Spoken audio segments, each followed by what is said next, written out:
Vendredi cueillait des fleurs entre les rochers du chaos lorsqu'il aperçut un point blanc à l'horizon, du côté de l'est. Aussitôt, il descendit en courant prévenir Robinson qui achevait de se raser la barbe. Robinson était peut-être ému, mais il n'en laissa rien paraître. « Nous allons avoir de la visite, dit-il simplement.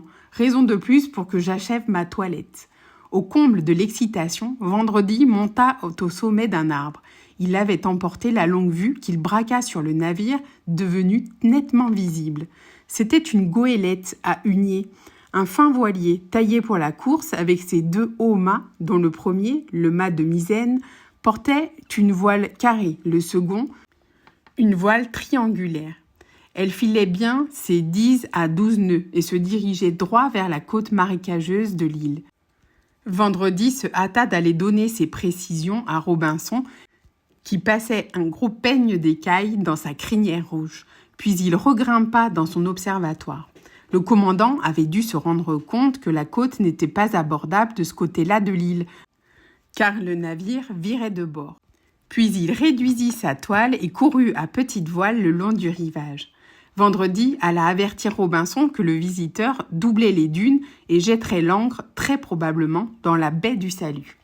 Il importait avant toute chose de reconnaître sa nationalité. Robinson s'avança jusqu'au dernier rideau d'arbres bordant la plage et braqua sa longue-vue sur le navire qui stoppait à 2 encablures du rivage. Quelques instants plus tard, on entendit la chaîne de l'ancre tinter en se déroulant.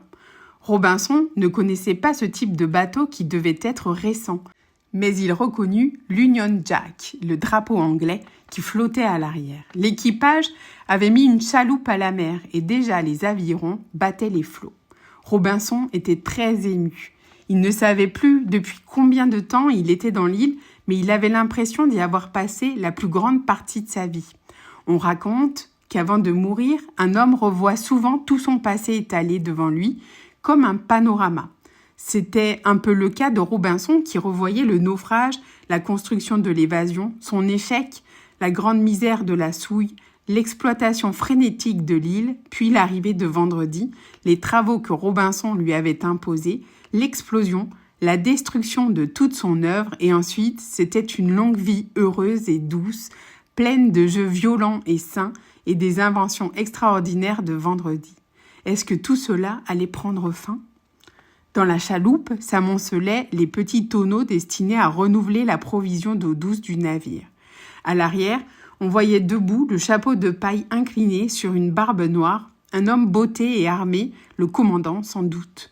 L'avant de l'embarcation racla le fond et se souleva avant de s'immobiliser.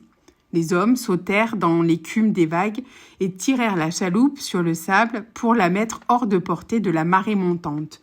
La barbe noire tendit la main à Robinson et se présenta. William Hunter de Blackpool, commandant de la goélette, le White Bird. « Quel jour sommes-nous » lui demanda Robinson. Étonné, le commandant se tourna vers l'homme qui le suivait et qui devait être son second. « Quel jour sommes-nous, Joseph ?»« Le samedi 22 décembre 1787, sir, » répondit-il. « Le samedi 22 décembre 1787, » répéta le commandant tourné vers Robinson.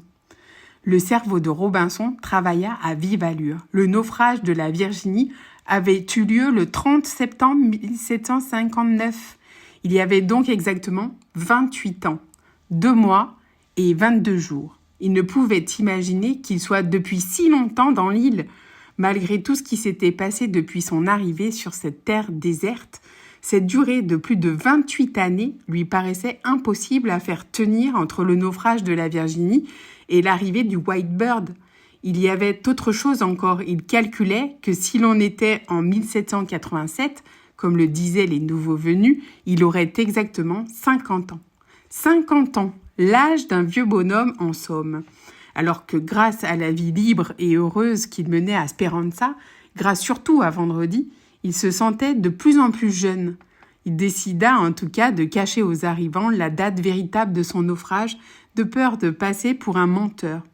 « J'ai jeté l'ancre sur cette côte alors que je voyageais à bord de la galiote La Virginie, commandée par Peter Van Dessel de Flessingue.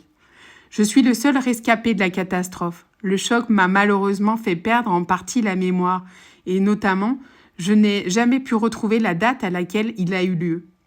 Je n'ai jamais entendu parler de ce navire dans aucun port, observa Hunter. Mais il est vrai que la guerre avec les Amériques a bouleversé toutes les relations maritimes.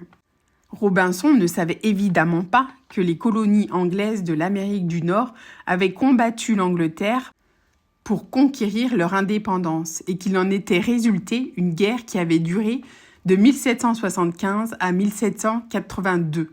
Mais il évita de poser des questions qui auraient trahi son ignorance. Cependant, Vendredi aidait les hommes à décharger les tonnelets et il les guidait vers le plus proche point d'eau. Robinson comprit que si l'Indien s'empressait si gentiment au service des matelots, c'était dans l'espoir qu'il l'emmènerait le plus tôt possible à bord du White Bird.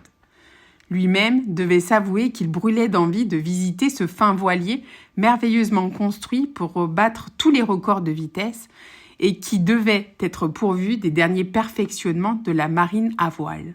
En attendant, le commandant Hunter, le second Joseph et tous les hommes qu'il voyait s'affairer autour de lui paraissaient laids, grossiers, brutaux et cruels, et il se demandait s'il arriverait à reprendre l'habitude de vivre avec ses semblables. Il avait entrepris de montrer à Hunter les ressources de l'île en gibier et en aliments frais, comme le cresson et le pourpier, grâce auxquels les équipages en mer évitent d'attraper le scorbut. Les hommes grimpaient le long des troncs à écailles pour faire tomber d'un coup de sabre les choux palmistes et on entendait les rires de ceux qui poursuivaient les chevreaux avec des cordes. Cela lui faisait mal de voir ces brutes avinées mutiler les arbres et massacrer les bêtes de son île, mais il ne voulait pas être égoïste envers les premiers hommes qu'il revoyait après tant d'années. À l'emplacement où s'élevait autrefois la banque de Speranza, de hautes herbes se creusaient sous le vent avec un murmure soyeux. Un matelot y trouva coup sur coup 2 pièces d'or. Il ameuta aussitôt ses compagnons à grands cris. Et après des disputes violentes, on décida d'incendier toute la prairie pour faciliter les recherches.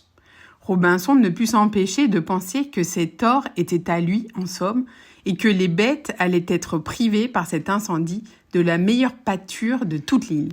Chaque nouvelle pièce trouvée était l'occasion de bagarres souvent sanglantes qui se livraient au couteau ou au sabre. Il voulut détourner son attention de ce spectacle en faisant parler Joseph, le second. Celui-ci décrivit aussitôt avec enthousiasme la traite des Noirs qui fournissait la main-d'œuvre des plantations de coton des États du sud de l'Amérique.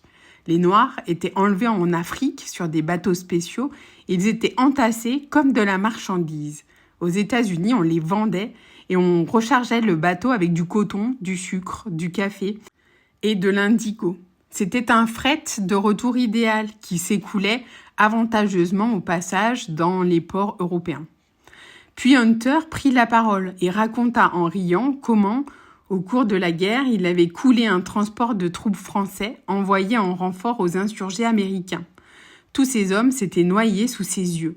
Robinson avait l'impression d'avoir soulevé une pierre et d'observer des cloportes noirs et égrouillants. Une première fois, la chaloupe avait regagné le bord du White Bird pour y déposer tout un chargement de fruits et de légumes et de gibier au milieu desquels se débattaient des chevreaux ligotés. Les hommes attendaient les ordres du commandant avant d'effectuer un second voyage. « Vous me ferez bien l'honneur de déjeuner avec moi, dit-il à Robinson. Et sans attendre sa réponse, il ordonna qu'on embarque l'eau douce et qu'on revienne ensuite pour le mener à bord avec son invité. Lorsque Robinson sauta sur le pont du White Bird, il y fut accueilli par un vendredi radieux que la chaloupe avait amené lors de son précédent voyage.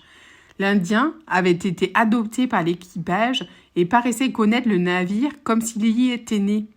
Robinson le vit s'élancer dans les haubans, se hisser dans la hune et repartir de là sur les marchepieds de la vergue, se balançant à 15 mètres au-dessus des vagues avec un grand rire heureux.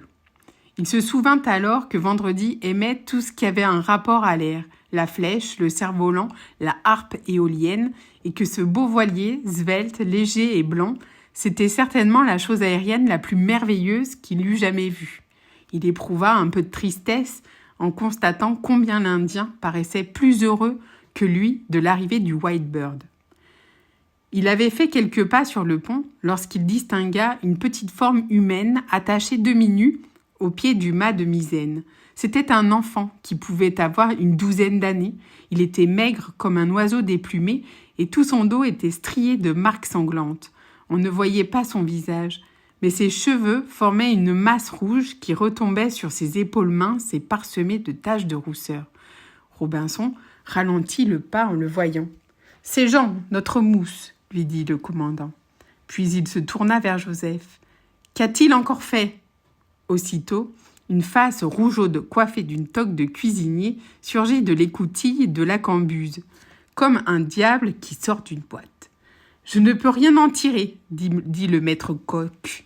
Ce matin, il m'a gâté un pâté de poule en le salant 3 fois par distraction. Il a eu ses 12 coups de garcette.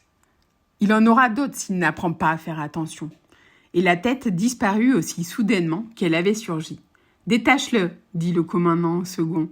Il faut qu'il nous serve au carré. » Robinson déjeuna avec le commandant et le second. Il n'entendit plus parler de Vendredi, qui devait manger avec l'équipage.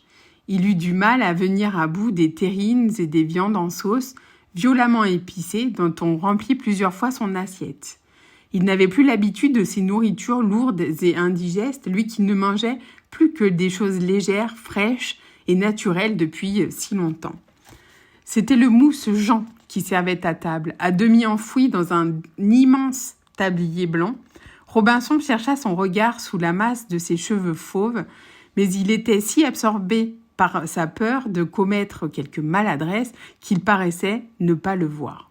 Le commandant était sombre et silencieux. C'était Joseph qui entretenait la conversation en expliquant à Robinson les dernières acquisitions de la technique de la voile et de la science de la navigation.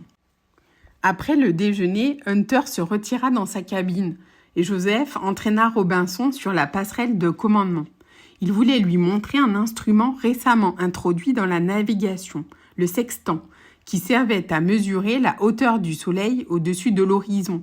Tout en écoutant la démonstration enthousiaste de Joseph, Robinson manipula avec plaisir le bel objet de cuivre, d'acajou et d'ivoire qui avait été extrait de son coffret.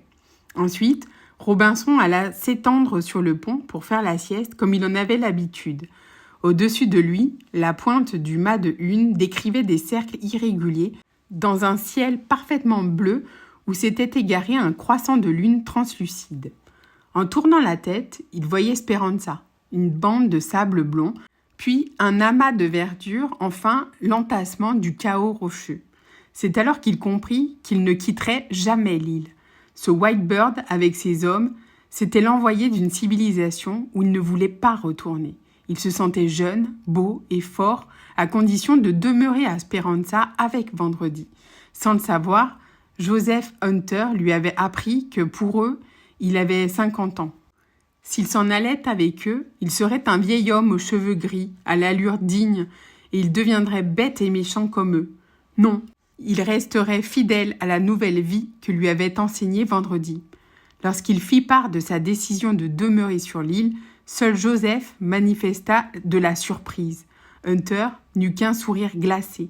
Au fond, il était peut-être soulagé de n'avoir pas 2 passagers supplémentaires à embarquer sur un navire étroit où la place était chichement distribuée.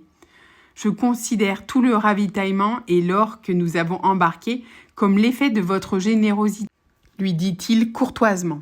« En souvenir de notre passage à Speranza, permettez-moi de vous offrir notre petite yole de repérage qui s'ajoute inutilement à nos 2 chaloupes de sauvetage réglementaires.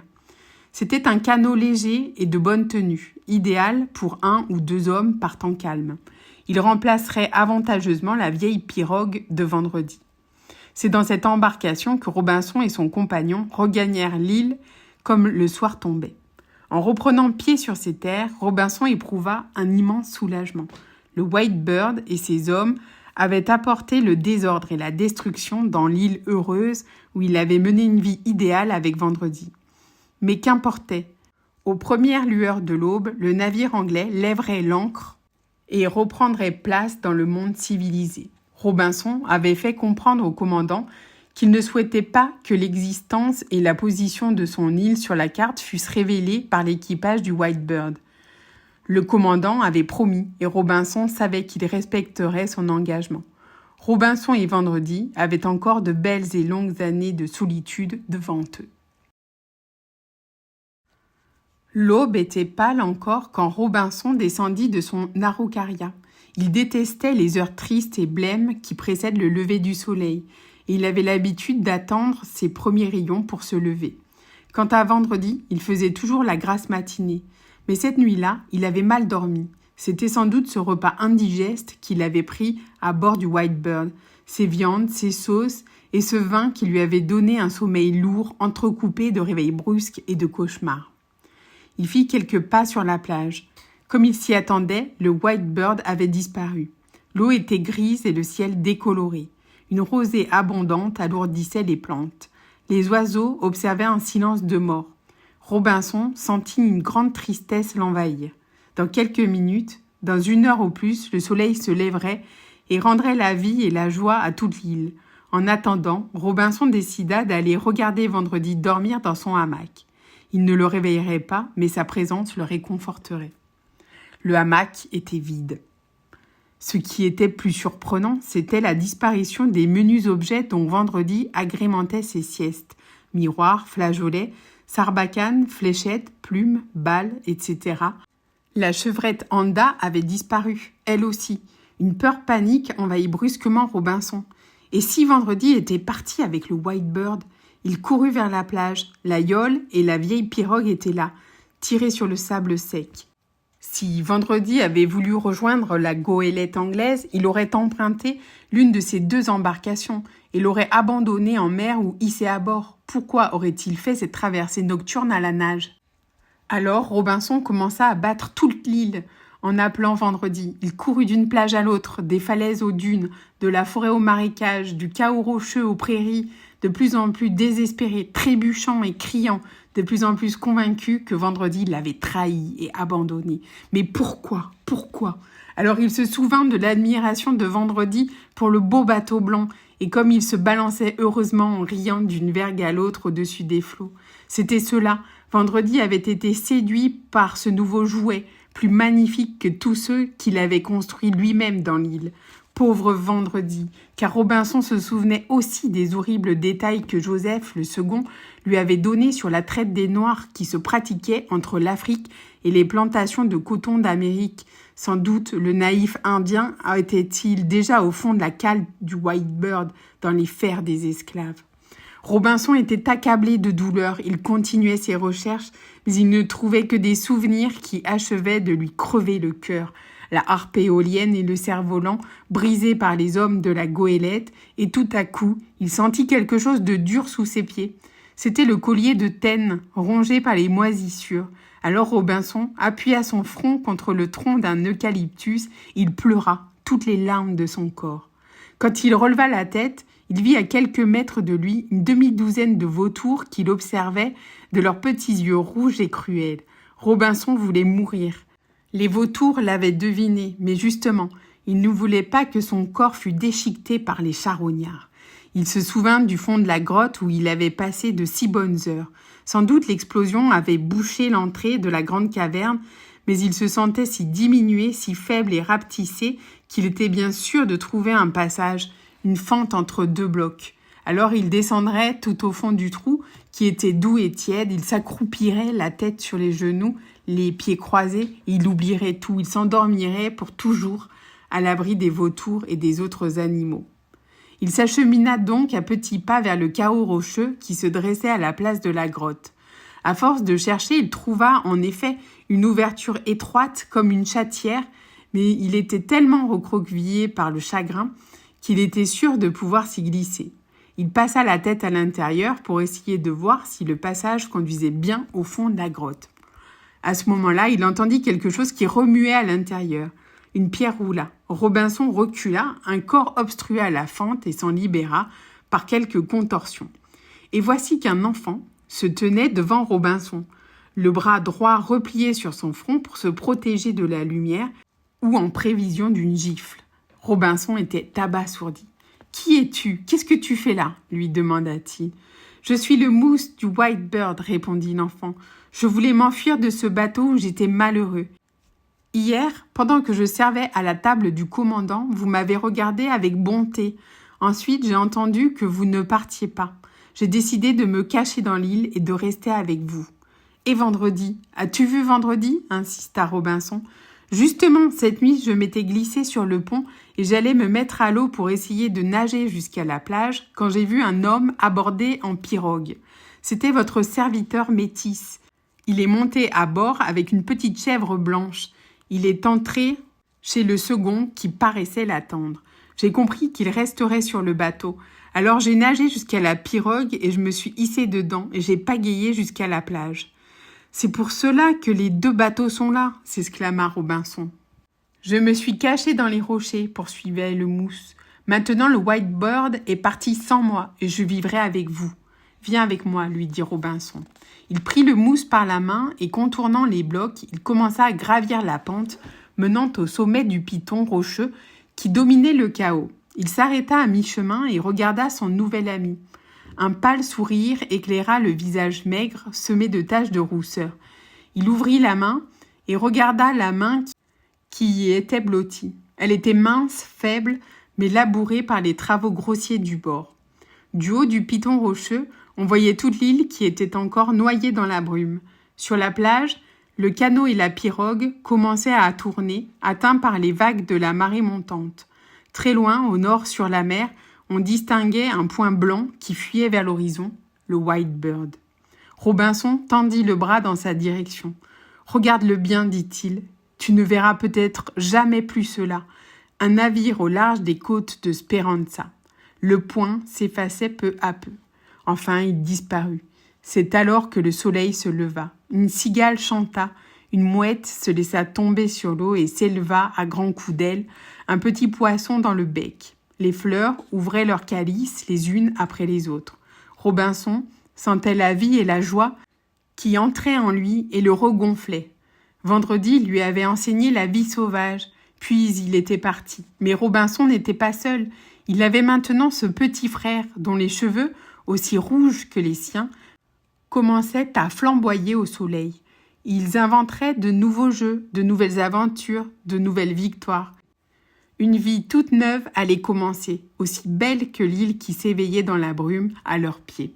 « Comment t'appelles-tu » demanda Robinson au mousse. « Je m'appelle Jean Neljapaev. Je suis né en Estonie, ajouta-t-il, comme pour excuser ce nom difficile. « Désormais, lui dit Robinson, tu t'appelleras Dimanche. C'est le jour des fêtes, des rires et des jeux. Et pour moi, tu seras toujours l'enfant du dimanche. »